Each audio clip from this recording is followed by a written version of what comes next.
Hi guys! Hope you didn't miss us too much last week. We took some time off to really enjoy being home in Minnesota. But welcome back. Enjoy the episode. And don't forget to like, subscribe, maybe a comment or 3. I mean, do it twice. Why not? Yeah. Also, if you're looking for tickets for the Two Hot Takes tour, we're having a little giveaway over on the Two Hot Takes Instagram. So be sure to check that out. Enjoy the episode. Well, hi, everybody. If it looks like Dad is under a blanket and he's freezing his ass off, I want to tell you that I'm in Burbank, California, and it's 104 degrees outside, and Morgan left the air conditioning on in this place. And there's icicles that are falling from the lights. So it's not that cold. So meanwhile, Morgan, as we start to record, we're going to turn the air off. It's going to warm up. Morgan is leaving to run errands, so she's leaving the 2 horses in the paddock to run wild on her own. So apparently, as you watch me now get up, do the transformation. Done. Headsets are going on. Morgan has a theme for us tonight. And I believe the theme is, the word is convince. Yes. So I don't know if you're supposed to convince them, they're supposed to convince you, I don't know exactly how this is going to work out, but we're going to read them and we're going to find out what it is and see if we got to get someone to make a paradigm shift of some type. Maybe it's me convincing you. Oh, that's easy. I guess whether you're convincing Jerry, someone that is not you, or convincing yourself, there's a wide range of stories relating to the word convince, courtesy of Morgan. And by the way, this chair sucks, just to let you all know. If it looks comfortable, it's not. And we're off. We're setting sail. Okay, here we go.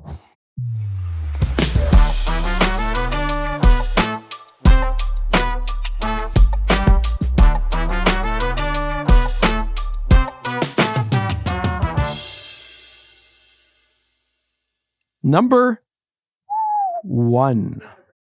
Hey, gang. I really appreciate you taking the time to read and help me on my dilemma. I really respect your opinions and hope to gain clarity on my personal situation. A bit of a background to start. I, 33 female, and my husband, 33 male, we'll call him A, have been together for 13 years and have a beautiful toddler. We met at university and have a great marriage. I grew up on my family farm in the countryside, 4 hours away. He grew up in town close to where we went to university.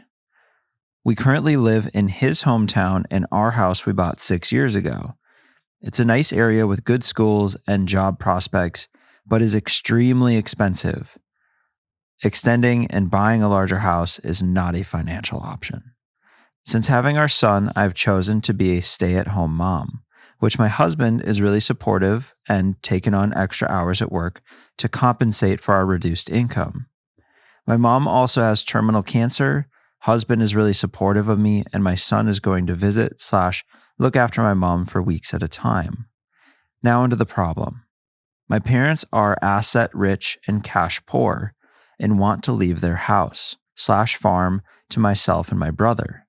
My brother actively works on the farm, and my dad has said he wants to leave the large farmhouse to myself, perfect for our family, and my brother the farm/land. He won't split up the land to make it fair, as he doesn't want to make the farm smaller, as it's already quite small from previous generations splitting off the land. The issue is, A, doesn't want to move. I understand his reservations, as there are not many job prospects in the area. He has a PhD and works in a niche field, so he'll need to do a less fulfilling job with lower income. Or work away during the week, which he doesn't want to do. Schools are also not as good in the area. I respect all of these points. I just really want to move back. I also worry if I don't accept the house, then it will be given to my brother as it's part of the farm and cannot be sold off. My parents plan to build a small house suitable for my mom's cancer as it worsens. I don't mind my brother having the farm/house. I just don't want to give up my family legacy and be left with little to nothing due to the situation. I want a fair split to avoid any potential conflicts, but don't see how this can happen. I also don't want to resent A. Ideal outcome, great advice from you all. Ideally, I'd love our family to move back to the farm, but I think this is the hill A is willing to die on. I don't want to split up nor give up ties to the farm. The fact that that A wants to continue where he is at this point, we never know what's going to happen tomorrow. And the fact that your brother is going to have the land to have a farm, he obviously must have a place to live and he doesn't need the farmhouse. Is the way I'm interpreting this. Yeah. So what I think you might want to do is find a tenant, rent the house out for a period, watch it, make an Airbnb if that might work. I don't know your area, but you can certainly rent the home. Take that income that you're generating and apply it to your living where you're at, or get a bigger place from where you're living if it helps with that offset. Yeah. You don't have to sell the house because it's obviously very clear that's not what your dad wants or intends. But I don't think your dad would have a problem for the time being. You say, Dad, I'm not prepared to move into the house today. I don't want to lose the house. I love the gift. I think we're gonna just put it on rent for a while and generate some income. So it'll help us over here until we can move. And I would take it at that point. Yeah. I know. You got an idea yourself? I mean, that's a pretty good option for now. You got a better one? I mean, we're caught between a rock and a hard place because based on all of the situations here and all of the different pros and cons, it almost feels like there isn't a solution. It depends how tough it is in the current spot. Are we at a point where this decision has to happen now? Or is this... What decision? I mean, where we're going to live, or the fact that can we take the house and rent it out? The house is not the house hers. And rent it out. The fact of, are we going to move back to where she's from? Well, not? He's definitely made it pretty clear he's not ready to move right now. Right. And so can we not keep going a little bit longer and maybe rent out and do that and find ways to keep doing that until... I'm just worried about an eventual conflict where it comes down to, it's not about the money, not about the schools and all this stuff. We get further than that, and it's, where do we want to live? You know something, Justin? I have made decisions in my life that I would never do this. And, I would never do it today, but that doesn't tell me what I'm going to do tomorrow when circumstances change and, sometimes the job changes. I can get more flexible, or I find a different job. And, for right now, they're looking for a solution right now with regards to this house. And I see the solution for the house: take the home, rent it out, use that income to offset what you're doing where you are. And if you need to get a bigger place where you're at, you have to apply that money to where you're at to assist, to help. Yeah. You don't give up your rights to the house. It's your house. Right. And you never know where you're going to end up at the end of the day. And I wouldn't go in and say, gee, we're going to rent it out, and we're going to rent out for the next 20 years, and we're never going to have to leave, and we're just going to have this income. I wouldn't even say that. I would say we're taking it day by day, or we're going to take it by, every 6 months we're going to do a reconsidering, or once a year we'll do a year lease. We'll see where we are in a year. Yeah. No one's got a gun to your head.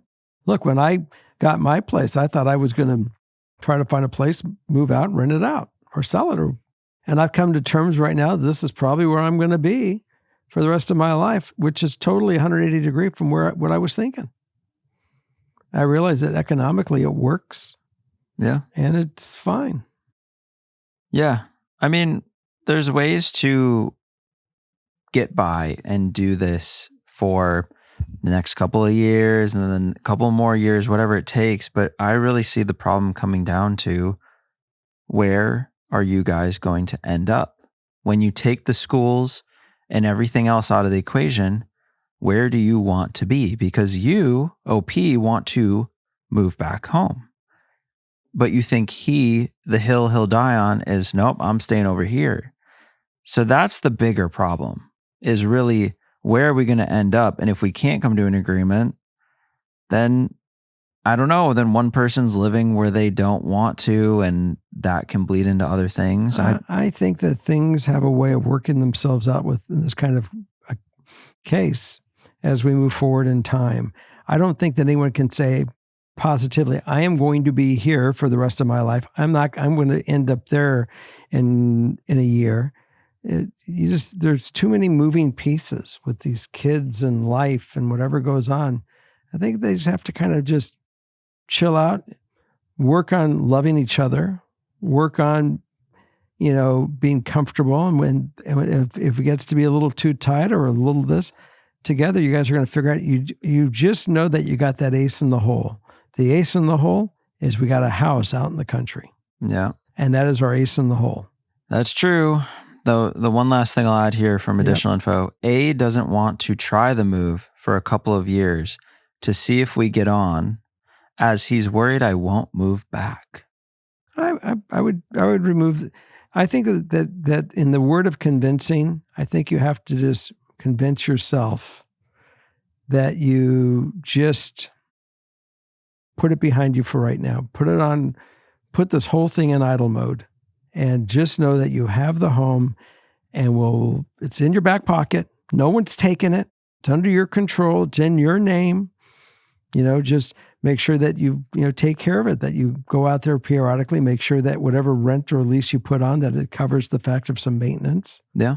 So you're good.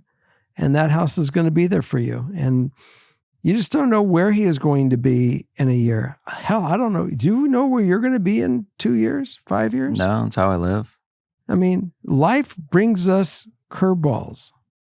So the fact that you got this little, title in your back pocket, that's a great thing. Just relax, breathe in, breathe out. Okay, we're going to move on to number two. Hi, all. I hope that you are healthy and happy. I am healthy. I am happy. On to my issue. 3 months ago, me, female 24, and my family welcomed a new puppy, a border collie. I have to specify that this is not a family dog. He is my brother's, but he does live with me and my parents. This is important because we have no say into how to raise him, what he eats, etc. It's all on my brother, 29 male. Before getting him, we had multiple family meetings in regard to the logistics of having a puppy in our apartment and how that would look. I'm going to be honest, and some people might hate me for this, but I was strongly against it from the beginning. Every time we would pass it to a vote, I would be a strong no. I told my family that if we got a puppy, I didn't want to be responsible in any capacity. AKA, I wouldn't take care of him at all. He wouldn't be my responsibility. Okay. This is because I hate change and loud noise. I get overstimulated very easily and I have anxiety, which has been diagnosed over 10 years ago. All this to say that for the past 3 months, since we got him, I have been absolutely miserable and constantly overstimulated. Since the beginning, I have babysat him every Wednesday, Saturday, and Sunday. My brother goes and hangs out with friends on Wednesday, and on the weekends he works the entire day, which leaves me to babysit. The puppy will scream, cry, and bark nonstop except when he sleeps. The minute someone leaves the house, he goes full panic mode. Last time I babysat, I needed to put him in his cage for him to sleep because he refuses to do so and then proceeded to cry for 15 minutes straight until I came and let him out because I was on the verge of having a panic attack. All this to say that I am miserable. I wake up with anxiety. Just thinking about having to babysit makes me shake with anxiety. I don't know what I can do at this point to make this better. The situation is an additional stress because in less than a month, I'm going back to uni to start my bachelor's, and I can't imagine going on like this while having the stress of school added to it. How can I deal with this situation? Any tips and tricks would be greatly appreciated. The fact that you have this little puppy that you did not want. Sometimes we make a paradigm shift when we find a new friend that we never expected to be a friend. But right now, he's a liability because he's not any fun. He cries, he does this, his behavior. let's also take out of the fact that your brother should be taking this dog with him when he goes visits his buddy on Wednesday. The dog should be with your brother. It's his dog. Yeah. End of story. But on the weekend, you still have the dog. And you're going to have to go back to school, and you want to make sure that you're not going to be interrupted by the animal while you're doing this. There's a thing called dog training. And they don't train the dog. They train you to work with the dog. And it's about 45 minutes a day certainly for the first few weeks. And what they do is they reinforce a behavior. They teach you how to do the behavior. You transfer to educate the animal. And this goes on for a period of time. It could be 2 weeks, could be 4 weeks, could be 6 weeks. But when you get the hang of how to reinforce behavior in an animal, the animal becomes your friend. You actually on your own become the animal's master. I mean, your brother's claiming I'm master of the dog, but he doesn't have a choice. The dog picks that out of respect. And next thing you know is this dog is going to make a connection with you. She doesn't want that. She wants nothing to do with the dog. I know, but since she's stuck with this dog, maybe she has to convince herself to give this a shot and try it. Because otherwise, you just tell your brother the dog is yours, and I'm sorry, I didn't want it. I don't want the responsibility. I identified that from the very beginning, and bow out. But if you want to grow and try something, try this, because you might find your best friend. Okay, well, let me add some stuff for you here. Okay.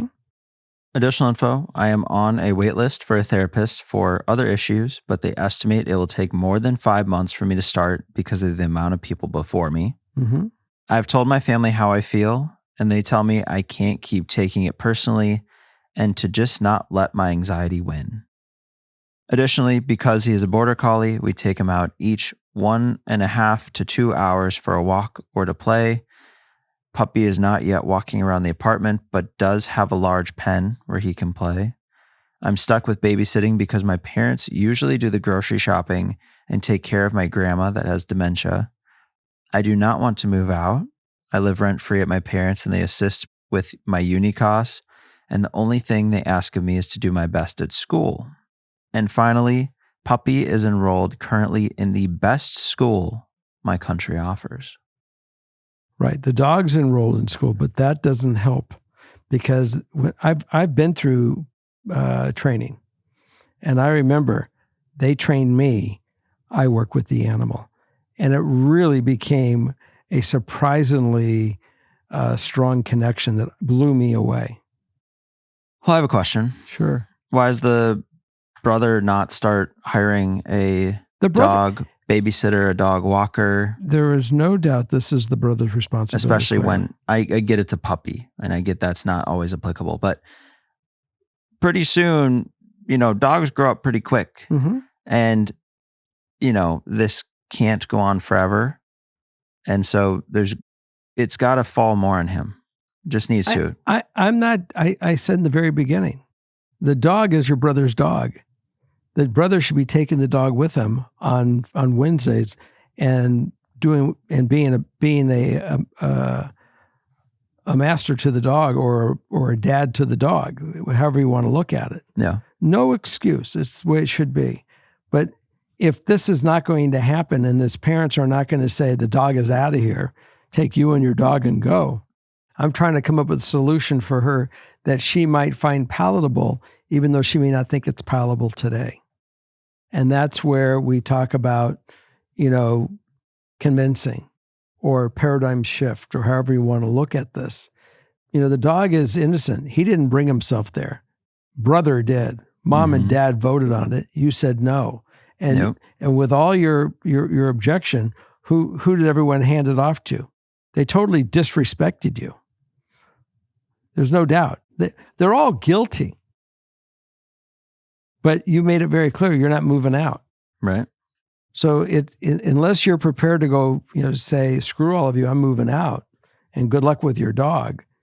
Or your parents say, son, this is your dog, leave us all out of it. The only salvation that you have that I can see is that you have to get the dog to recognize that you're its master. Yeah. It's just a lot because brother's 29, he's living at home, and he gets this dog for everyone else to deal with. That'd be like me being like, Jerry, you know what? I'm getting a big, awesome new puppy, but it's going to live with you. And maybe I'll come over a couple of times a week, but just keep him alive, walk him, feed him, train him. And I would look at you it. dead nuts in the eye and say, I'm sorry, I'm not going to be manipulated. It isn't going to happen. The only option she has is to say, I'm out of here. That's the only power she's got. She doesn't have power over her brother. She doesn't have power over her mother or her father. They're not listening to her. Morgan wants to pose the question for you guys to make your comments. She says, what happens if she finds a new home, rehomes the dog, and tells everybody the dog ran away? No one's there watching it. They come in, where's the dog? I don't know. The dog got out. It's gone. Go make up some flyers and go find him. It's not my dog. Not my problem. I mean, whatever you do, and as much as you told them that you want nothing to do with this dog, I think you need to go back and reaffirm yourself with them and say, I am not dealing with this dog. Not my problem. Yeah. Good luck to all of you. Nothing's changed with me. That is certainly an option for you. Yeah. And option 2, my thought is, if you can't beat them, try to see if you can find a way of loving this animal yourself and see if you would enjoy it.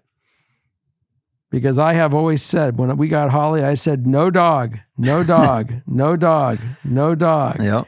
Morgan showed up with a dog. And who loved Holly all the way to the end? Mr. Jerry. Mr. Jerry. It happens. It's just, sometimes we just have to try different things and see how it works. Yeah.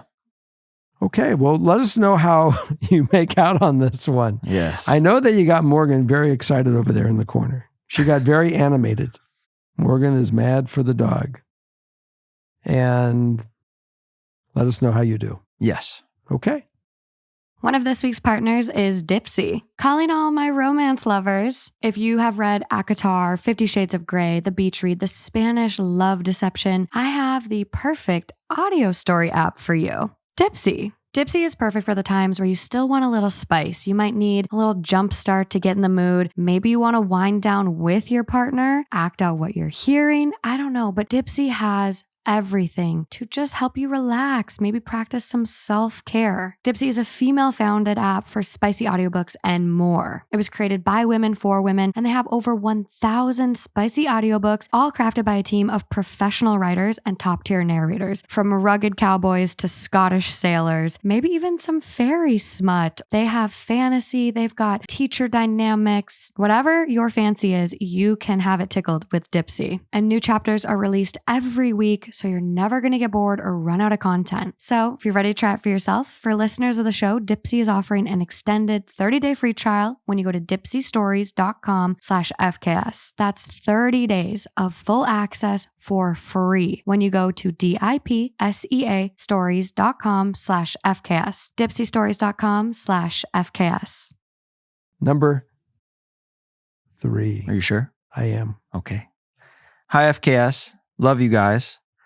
My husband and I got married a couple months ago. Our schedules have been so busy since that I feel like we have hardly gotten to spend time together. He's approaching it in more of a, that sucks, but it is what it is mindset, whereas I have been pretty emotional about it. How do we get on the same page about this and steer this new marriage in the right direction?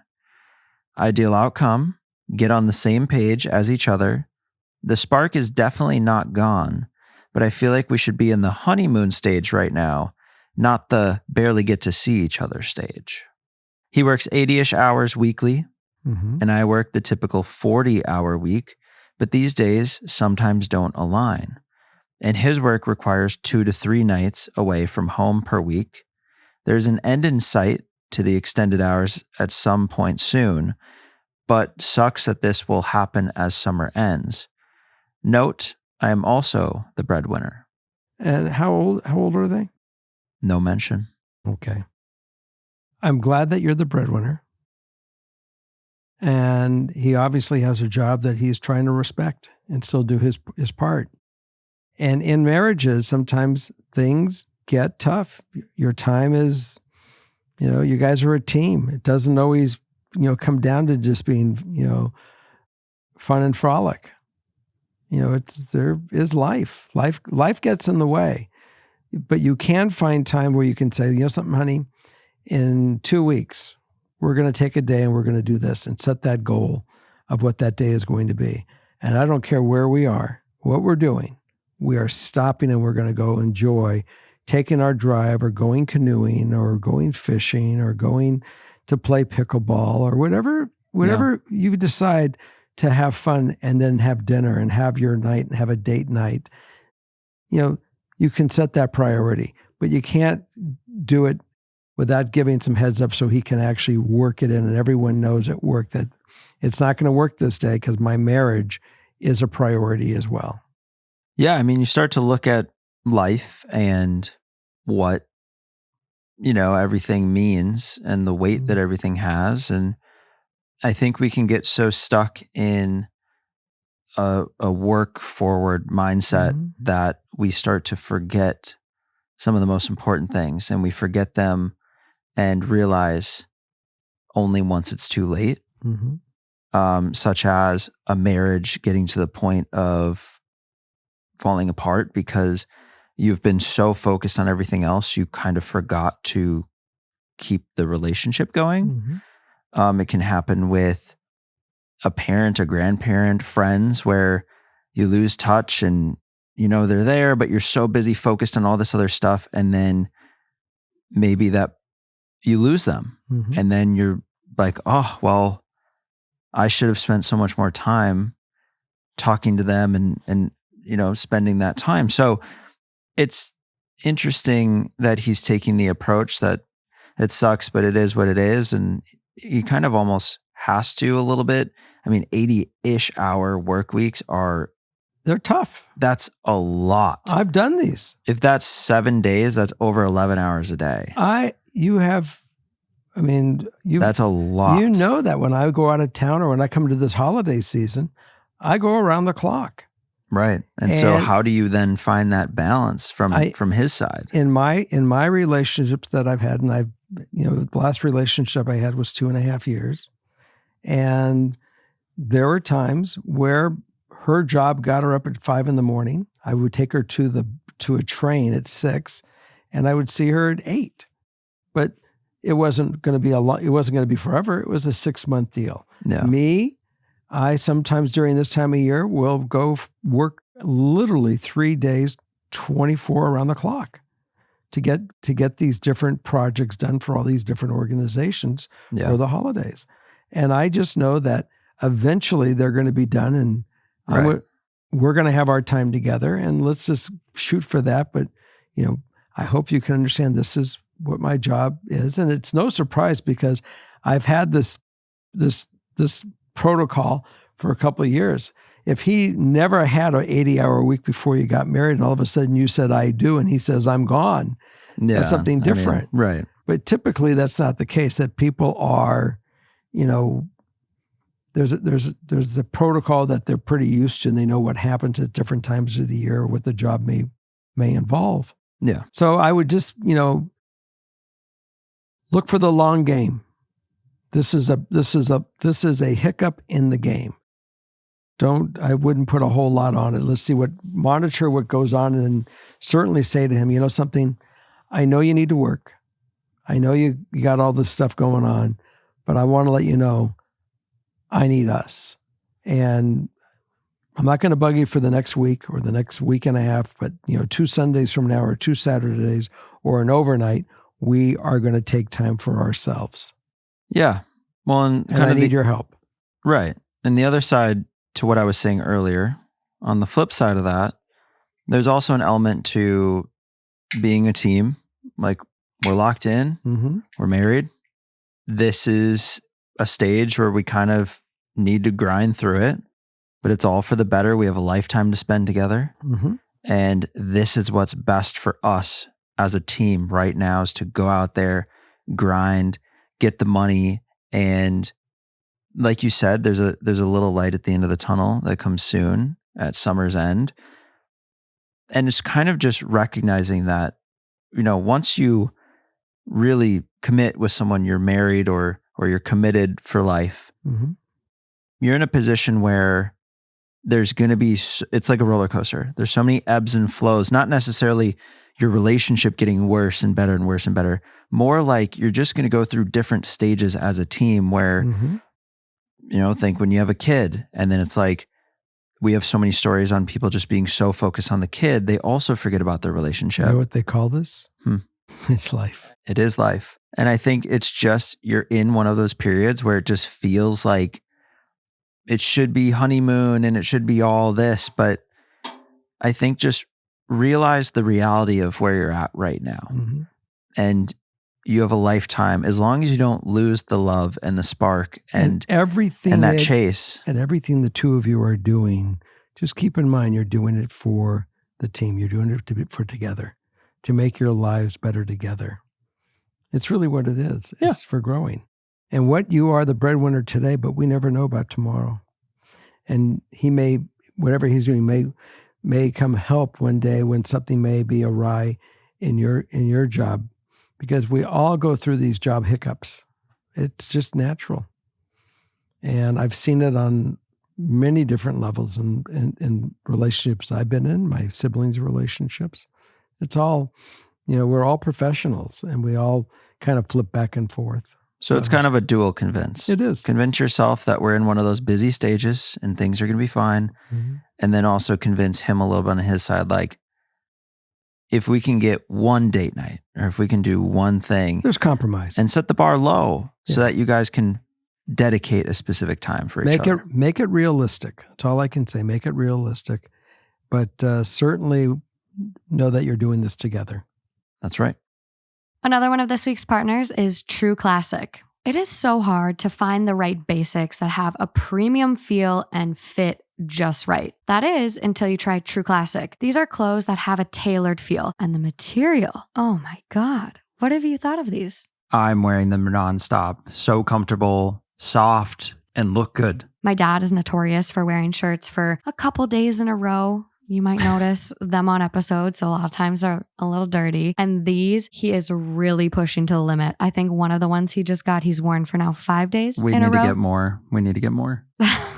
I need to get one. I'm so obsessed. And they don't have just shirts. They've got hoodies, jeans. They've got active wear that has all of this crazy technology like moisture wicking, quick dry, and even odor control. So if you're notorious for forgetting your deodorant like myself, you don't have to worry about it. It's built into the shirts. No one's going to smell you. And True Classic is so committed to their products. They even have a 100% perfect fit guarantee and easy returns. So if you're ready to try for yourself, right now you can unlock big savings when you bundle items site-wide. Just go to our exclusive link at trueclassic.com/FKS to save. That's trueclassic.com/FKS. Shop now and elevate your wardrobe today.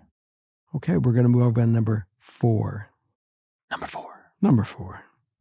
To Jerry, Morgan, and Justin, I hope you can help. Basically, I am having trouble deciding on if therapy with my daughter's grandmother, ex's mother, is worth it. Therapy with her ex-mother. Her ex-mother-in-law. Right. Yes. Got it.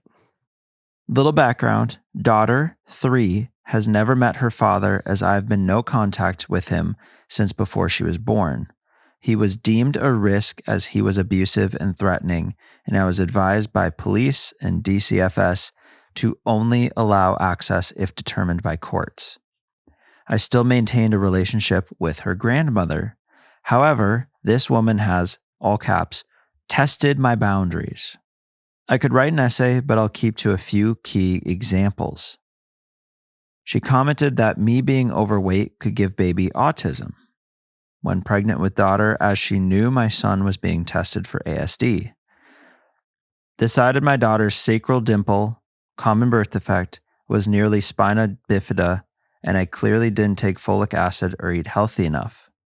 I did, and it wasn't. Bought a healthy food chart so my kids grow up knowing the right foods to eat. Son was 5 and daughter was newborn at the time. Another quote, "You look so pretty now, you've lost the weight." I had lost 56 pounds by this point. I noted I was going to lose another 14. And she said, "You don't want to stop too soon," implying 70 pounds isn't enough. I'd hit healthy weight for my size/frame. Another quote from her, "It would be depressing to put all that weight back on, pushing for contact between daughter and biofather, to the point I got very upset. They know this needs to be done via court." Another thing she said, "I wouldn't work with people like that when discussing my volunteer work with addicts. I am nearly 6 years in recovery." The real kicker, "We don't want her getting chubby, do we?" About my daughter, 2.5 years old at the time. Now she said this was joking and all toddlers are chubby, but she comments on my body. What about when daughter is a child or a preteen? Is she going to comment on her body then? I couldn't risk it. I went no contact in November, but she has used Christmas and daughter's birthday to try to reach out, RE therapy. I have tried on multiple occasions over the years to explain to her that comments on my weight and parenting hurt me, that even if the intention is good, I don't want her to comment on my body. I've also made clear that my ex is not a topic of conversation. She dismisses and gaslights me or tries to downplay it as concerns for health and I don't know the rules. I have many people in my life who have never commented on my body or parenting. At most, she does the "sorry you feel that way" and says she won't again and then does within a few weeks. I have a lot of issues with food and previously suffered an eating disorder as a teen and was bullied a lot in school. I equate my weight to self-worth and she brings up all this fear and anxiety, especially when she commented on my daughter. I'm currently in personal therapy for these things as it is affecting my day-to-day life. But when it comes to therapy with her, I think she'll play the victim. She's a huge narcissist and very emotionally manipulative. I'm just struggling with the guilt of, what if I'm not doing what is right for my daughter? I've said I would consider it after my own therapy, but I don't think she would implement any real change. And anytime I consider seeing her in the future, I'm filled with dread. I guess the question is, what would you do in my shoes? There's a song that I used to hear. I forget what it's from, but it's called "Master of the House, Keeper of the Zoo."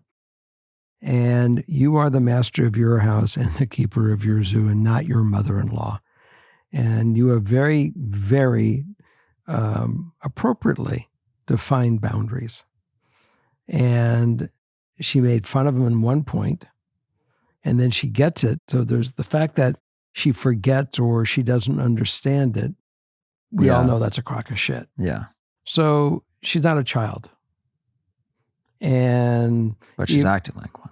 Oh yeah. But she's trying to say that, that the OP is the child. And the bottom line is that you're going to just have to say, we are where we are because you won't listen. Simple. Yeah. And I am not going to make any consideration for this. I don't need to make a consideration for it. I told you where the sensitivities are. I've been very clear where the boundaries are. You've gone outside the boundaries, and now you have found yourself outside the boundary. Now, I'm not going to have this conversation again. If you are able to come in and appropriately be in our life without your bullshit, and you may want to do a different word, but without those actions, then there is a chance, there is hope. But if you cannot, there is no hope, because I will shut you down. Right. It's just not going to happen. Mm-hmm. And you got to be, I want you to really understand clearly what that is. If you have any question what it might involve, this is your time to ask the question what it involves, so there's no confusion. But I'm letting you know very clearly, I am not dealing with it. Now, there's the rules. It's up to you. Yep. And that's the way I would say it. Well, and honestly, this one, we're not convincing her. We're saying, This is it. Here's the lay of the land. Mm-hmm. You've tested my boundaries before, and now when someone tests your boundaries that you have clearly set and you try and enforce them, and it continues to happen in this cycle, then you got to strengthen the boundaries. In doing so, they'll probably be tested again, but at some point it comes down to not so much are you doing what's right for your daughter, it's that plus are you doing what's right for yourself? Because the more you do what's right for yourself also will be what's best for your daughter. And if these are the comments that this woman's making and it doesn't change, it doesn't get better, then it's not going to be what's best for your daughter. And I think going further into no contact and that type of option is the best thing right now. Yeah. I look at this very much like when you go for a job and the job is identified as the following. This is the expectation of our relationship. You're going to perform this and I'm going to perform this. You're going to do work performance. I'm going to pay you. That's kind of like what is it? If you go off that work schedule and you do not perform your work as I've identified it in this employment contract, you will not be showing up for work because the keys will be changed. I'm not going to warn you about it. You're just basically, it's your admission that you did not do the job and you resign. This is the same way it has to be proposed to your mother-in-law. There is not going to be another time that this is going to happen again, Justin, because it's got to be very clear. If you pull this off, you are going to be locked out. You are going to be shut down. You must truly understand the consequence of this. I am not going to deal with it. And when you give someone that line, that directly and that honestly, that person gets you mean business. Right. So what would you do with the therapy situation? She doesn't have to be going to therapy with the mother. No need. No need. This is up to the mother-in-law wants to go have therapy and go sit on the couch and go talk about, how do I deal with this? Knock herself out. This is very easy for the daughter-in-law. I am not going to deal with this. And I understand if you don't want to be a part of our lives from the way I presented this, but this is the way it's going to be. I cannot tolerate that behavior. It's not going to work for me. And in turn, it's not going to work for my daughter. Right. So I guess this really comes down to we need to work on convincing ourselves that you as the writer know what's best for your daughter. Mm-hmm. And you got to trust that you're making the best decisions for that. Because from the outside, I think you clearly are. And if you don't want to go to therapy with her or with the ex-mother-in-law, then you don't have to. I'm usually not this rigid. And if everyone goes through the last 100 plus shows I've done, I've never been this rigid. I am really rigid on this one because I see the behavior and it's the only way to handle this individual. Well, an ideal outcome, honestly, I'd love to never see her again, but I'm not sure that's realistic. So any help would be amazing. So it's really... I don't change what I've said. I hold it. I think we can avoid therapy with her. It's awesome that you're going for yourself because that will also help you process all of this and work through this. And also any sort of worry that you're not doing what's best for your daughter. And then, keep moving forward. As far as, your weight, that's a personal thing. I mean, that's something that you deal with on your own when you look at yourself in the mirror or when you know what stresses you're going through and how you handle it. That's not anybody else's business to tell you. There's a boundary with that, especially from, a mother-in-law. I mean, it's just, don't need that stuff. All right. So let us know how this one evolves. We wish you success and love and stay with it. And a great life for your daughter. Yeah, absolutely. You're doing a wonderful, you're pulling it off. You're doing it without anybody else. Yeah. All right. Okay. Another one of this week's partners is Factor. As you guys know, I have a real dislike of cooking, but I'm in this phase where I want to eat healthy. I really want to make sure I'm fueling my body and not getting hangry throughout the day because I haven't eaten because I don't want to cook. And that is where Factor comes in. Factor's meals are no prep, no mess. They come ready to just heat and eat. They're also dietitian approved, so Factor is really conscious of wellness and whatever goals you might have. For me, I'm really trying to eat healthy and not go crazy on the bad snacks that I gravitate towards. So I've really looked into Factor's Calorie Smart meals. They also have Protein Plus, Keto. These meals are also never frozen, always fresh, and pretty much all of them are ready to eat in just 2 minutes. They have 35 different meals and over 60 add-ons to choose from every week. You're going to find something for even the picky eaters like myself. If you're ready to try for yourself, head to factormeals.com/FKS50 and use code FKS50 to get 50% off your first box plus 20% off your next month. That's code FKS50 at factormeals.com/FKS50 to get 50% off your first box plus 20% off your next month while your subscription is active. Trigger warning, this next one has something to do with suicide. So if you find sensitivity to that, I think you should skip this one. This is going on number 5, my dear boy. Yes. Hi, Dad, Morgan, Justin, and the rest of the THT FKS family. I'm a big fan of both shows, and I'm so thankful for all the hard work you guys put in. Sorry, this will be a long one. Okay. My 27 female, fiance, 30 male, left me today after 9.5 years together. My whole life has been shattered. We've been together since I was 17 and he was 20. We've lived together for 9 years. Our relationship has always been pretty healthy, and we've never had any serious issues. Around 2022, he started experiencing symptoms of depression. He grew up with a narcissist mom and had a pretty rough upbringing. And after a while, all the trauma finally started to hit him. He admitted he needed help, but he refused to seek treatment. I have a laundry list of mental health diagnoses, so I completely understand how hard it can be to look for help. I found several resources for him, gathered all the information he would need, and all he had to do was call or email and set up an appointment. He never did, and after bothering about it for months, I finally had to drop the issue because I knew if I kept pushing, it would make things worse. He was formally diagnosed with depression earlier this year after a suicide attempt. Thankfully, he survived without any long-term complications and was able to come home a few days later. He started medication and therapy and was doing so well. When he got home, our relationship was stronger than it had ever been. We weren't having any issues, but both realized how complacent we had gotten after all these years and started actively working on our relationship together. These past 4 months have been incredible, or so I thought. Fast forward to yesterday, I don't usually work on Fridays, but had to work that day. He works from home.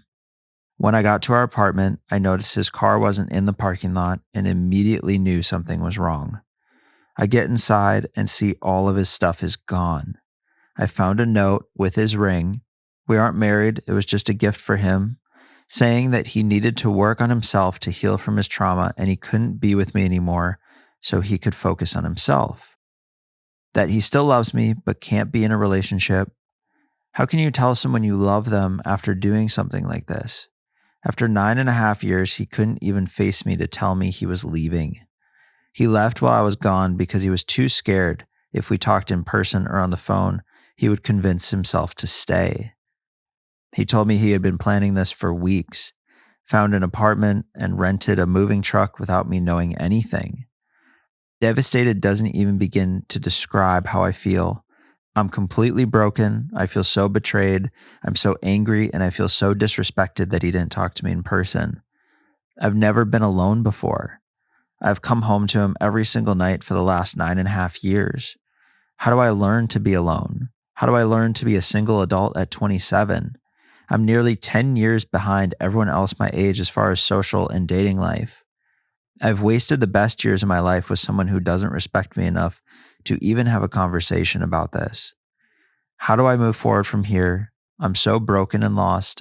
Again, I'm sorry this was so long. Thank you guys for any advice you can give. I'm going to start by saying that best years of your life are not behind you. They're in front of you. Let's start there. And the fact that, look, when someone has issues, the rubber band of not getting help grows tighter and stronger to pull him away and to cause all these other issues. When you don't get help and you need help, especially when you're clinically depressed and you were suicidal, that says that there's a lot of things going on in here. And he may just need to go he obviously definitely needs to get help, because that rubber band is just going to break as it has broken.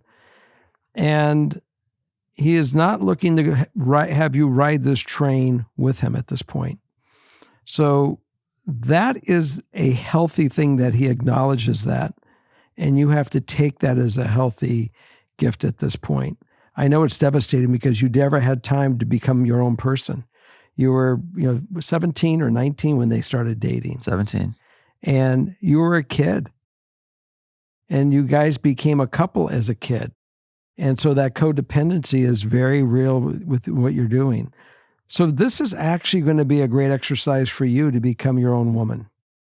And I would look at that. I would certainly pause and don't make any action far as looking to go start a relationship with somebody else immediately. I would really focus on growing at this point and becoming your own woman. Yeah. It will make you healthier for any relationship you get in. And if he finally does get some assistance and you guys find out later you're still in love with one another, great. And if you find out that you never see him again, great. But you got to be mentally prepared either way. You have to be in a state where you're not clinging on to that hope. That's right. You're healthy. It's if that comes around at some point, maybe we'll see. Because maybe even at that point, you wouldn't be interested. Right, because you never know. You're going to grow. And you may grow emotionally in a different way than you've ever had with him. And you're going to go to a whole new level of a relationship with a whole different kind of man. Yeah. So there's a lot of unknowns in your future. But I would look at them as a positive and not a negative. And just take this wave and ride this thing all the way to shore by... ride the curl. Yep.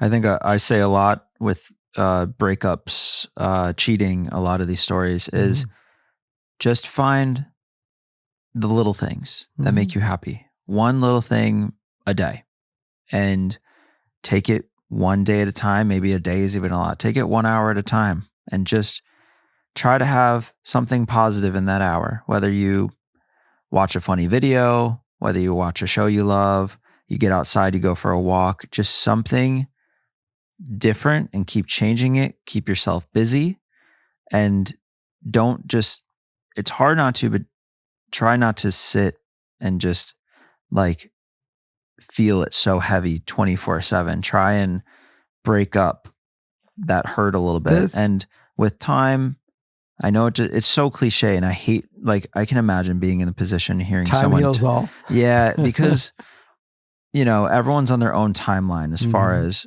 recovering from a breakup like this. And so it's grief. Because it is a loss. And it's grief. There's going to be grief here. It is a loss. So know that it's not going to be easy and it's not going to be quick, but you will get better. Things do get better, but for right now, just focus on the next 15 minutes, the next 30 minutes, the next hour. He did both of you a favor by this behavior, just to give you guys both the ability of maturing and getting to be your own people. And I know that sounds weird. I didn't want to be my own person. I wanted to be a couple. But you have to be your own person on each side. And then as those own individuals, you're a more powerful, more mentally stable couple. Yeah. That you can deal with things. And I really do believe that. Mm-hmm. Also, you're not behind by any means. 27 is not behind. No, you're perfect. You've lived life. You've had this experience. You know what a relationship is. Yep. But now you're going to learn about different people and different things, and you have to keep an open eye. But certainly focus on you for right now and just being by yourself Yep. Knowing what it is to read a book by yourself and being home, or going to the health club and taking your own time and spending time with your girlfriends, and just be your own entertainment for a while. Well, and meet new friends. Yeah. Lean into your job more. Lean into going out with work friends, like work events. I don't know. Go and do your passions. Everything. I always tell people that, go to the local airport, go to Proteus and learn to fly. I mean, there you are. You never know. I mean, I see people that are young people every day showing up there to do their discovery flight, and they say, wow, this is cool. I'm going to try this. There's no mention of children. Right. So, I mean, you are still footloose and fancy free. That's right. So I would go and do some exploring. Okay? Yep. One step at a time. Okay, let's go on to that was number 5. And now we're on number 6. Yes. Let's go do it. Hi, Jerry, Morgan, and Justin.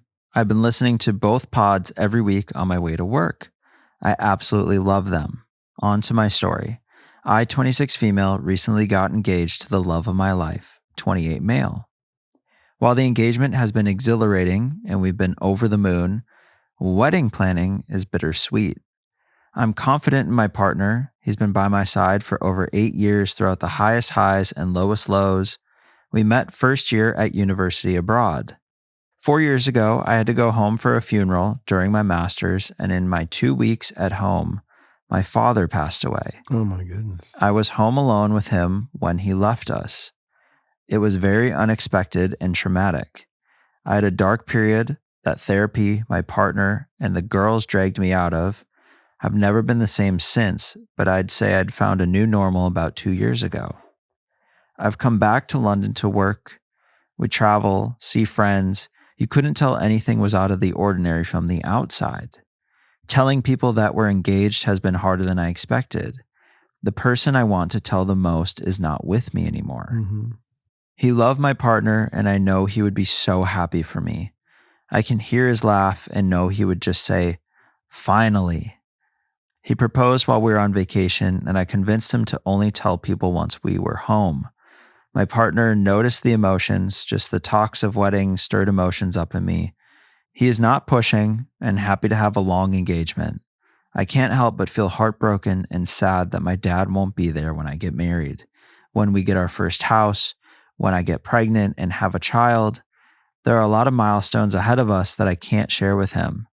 I don't know anyone who lost a parent at my age. Is it normal for everything to feel bittersweet? Does it ever go away? Sometimes I feel guilty for souring the happy moments of my relationship, like I'm ruining everything.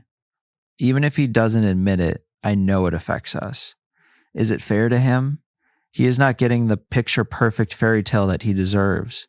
What guy wants a bride that cries about missing her dad? I'm definitely not the same bubbly girl he met all those years ago. I thought things are getting easier, but the wound feels deeper and fresher than ever. I'm looking to go back to therapy, but there's a wait list. Do you have any fatherly advice on how to handle this situation the best? Thank you so much. Morgan is off camera crying, so I see why she had me read this one. Okay, so I find one thing amazing about you. And what's really amazing is how you've already defined where our souls are and our spirits are when we're dead. It's amazing. They're gone. Because typically what you also said in this whole thing is that you can hear your dad, or you think you hear your dad laughing and saying, I like that guy, and finally about time. What makes you think, and I'm going to get a little upset with you now, but what makes you think that your dad is not actually saying that? Because let me tell you something. I've had my own experiences of losing my parents, and I'm losing people. And I listen to what's in my head, and I just consider it, that is them enjoying it with me. Yes, mortally, they are gone. But let me tell you, their spirit are stronger than we'll ever be as a body. Yeah. And it flows through us like the Force, like a Jedi Knight. So why don't you just consider that your dad is a part of everything that's going on, and his energy is watching every little thing about his little girl. And go with faith that that's what's happening. You know, I have a friend that lost her son this week. And it's been a very tough week. But last night we were having a conversation, and my answer was, he's laughing. You just have to listen to him. There's no pain where he's at. He's only enjoying, and he likes riding on your shoulder. Mm-hmm. So let's have the faith that that's what's going on. I said, I am spiritual. She says, Jerry, I'm very spiritual too, and I feel what you're saying. So I want you to consider that and let that be your guiding light to go have your marriage and have your wedding and go experience in life and all the things that it's going to bring. He will see it. Listen in the silence of your head. When you think I think my dad would say this, just accept that is your dad saying it. Yeah. And let's see if you can use that as your guiding light. Let's see what happens now going forward, and let me know. Right. Well, and as much as you say, you know, you can hear his laugh and know he would just say, finally. He is saying that. He's right. doing it. Well, and that kind of mentality is what should apply with all these other big milestones ahead of you in your relationship. Absolutely. Because he will be saying that. Exactly. Because, like you say, they still live within you, and there's they live through you. There is more power in that spirit than ever was within that body. That body was ran by the spirit. Well, and think about, you know, as much as you say with that sentence that he loved your partner and this is exactly what he'd have wanted. Think about that with everything else. He's not going to want you feeling bad about not being able to share all these next things with him. He wouldn't want you doing that. He wants you to be fully in it and enjoying it and living it to the fullest, because that's what he set you out to do. I have an exercise for you to try. When you're done reading this, think to yourself, and you don't even have to say it out loud. Just think to it, Dad, what did you think of this? And listen to the answer that he gives you, because I guarantee you he's going to answer it. In your mind will have the answer, and that is his energy. Yeah. So try that exercise. Let us know. Well, and the one other thing I want to address too is being worried about if it's fair to your partner, and this statement about he is not getting the picture perfect fairy tale that he deserves. And the reality is, he got exactly the person he deserved. You guys chose each other, and nobody gets a picture perfect fairy tale if we look at it that way. A picture perfect fairy tale is perfectly imperfect. It's the ups and downs of the ride of life, and you found someone who wants to do that ride with you. So don't be worried about not giving him the picture perfect fairy tale, because you guys already have it. And if you try the exercise I'm giving you, you're not going to have that negativity cloud following you around like Schroeder. You are, or is it, who was the character that would follow Charlie Brown around? Oh, I think it was Schroeder. I'm not quite yes. sure. Anyways, you're not going to have that. You're going to be a positive individual, feeling your dad's spirit within you, moving with him, flowing. Let the force flow through you. Yeah. I love that. I love that movie. Yeah. Let the force flow. Well, I think it'd be cool to also, think about things your dad liked that you and your dad liked, and go still do some of that stuff, because then think about how proud he is in that moment. Like, oh, look at you still going and doing, whatever it may be. And then involve your partner in that stuff, make it all just mean something, that he's still there and you're still doing those things, even though he may not physically be present. Pay attention in your head. I'm telling you, it's an exercise that I do, that I share every day with people in my life. Exercise it. Pay attention in your head. you will see what I'm talking about. To round us out, the ideal outcome would be just being able to celebrate and genuinely be happy without the bittersweet feelings. Pay attention in your head. Yeah. I'm going to keep telling you. Yeah. On that note, that's it for our show. Yes. So come join us on Patreon. We'll see you next week. For those people that are not on Patreon, but you're going to miss out. I think we have a big read on the same topic that we didn't get on this show. But I think we're going to add it to Patreon. A lot of convincing going on. So we will see you on Patreon. We have I think in another few weeks, we're going to have another Group T. Yes. And I look forward to those. Well, and another thing, convince your friends to watch. Convince your friends to subscribe. Mm-hmm. Convince yourself to subscribe if you have not. Mm-hmm. And convince yourself to hit the like button. I love it all. I love convinced. So have a great week. And we will see you soon. Bye. Bye.